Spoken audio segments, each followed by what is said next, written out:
കൊല്ലം കുണ്ടറയിൽ ഒരു സ്ത്രീയെ മകൻ കൊലപ്പെടുത്തിയെന്ന സംശയമാണ് പുറത്തുവരുന്നത്.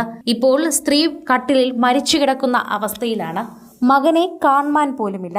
25 വയസ്സായ മകൻ തന്നെ കൊല്ലുമെന്നും അടിക്കുമെന്നും ഭീഷണിപ്പെടുത്തിയതായി തന്നെ പോലീസിൽ നേരത്തെ ഈ അമ്മ പരാതി പറഞ്ഞിട്ടുണ്ടായിരുന്നു. കഴിഞ്ഞ ദിവസം പോലീസ് ഇവിടെ എത്തി ഈ 25 വയസ്സുള്ള മകന് താക്കീതും നൽകിയിട്ടുണ്ടായിരുന്നു. എന്നിട്ട് തിരികെ പോയി ഇന്ന് ഉച്ചയോടെയാണ് ഇവരുടെ വീട്ടിൽ മരിച്ച നിലയിൽ കണ്ടെത്തിയത്. കുണ്ടറയിലാണ് ഈ സംഭവം. സ്ത്രീയെ വീടിനുള്ളിൽ തന്നെ മരിച്ച നിലയിൽ കണ്ടെത്തുകയായിരുന്നു. പുഷ്പലത എന്ന് പറയുന്ന പടപ്പക്കര സ്വദേശിയെയാണ് മരിച്ച നിലയിൽ കണ്ടെത്തിയത്. 45 വയസ്സായിരുന്നു പുഷ്പലതയ്ക്ക്. പുഷ്പലതയുടെ സ്വന്തം ബെഡ്റൂമിൽ കട്ടിലിൽ തന്നെ കടന്ന രീതിയിലായിരുന്നു മൃതദേഹം ലഭിച്ചത്. കണ്ടാൽ തന്നെ അറിയാം, ശ്വാസം മുട്ടിച്ച് കൊല്ലുന്ന രീതിയിലായിരുന്നു കൊലപാതകം നടത്തിയത്.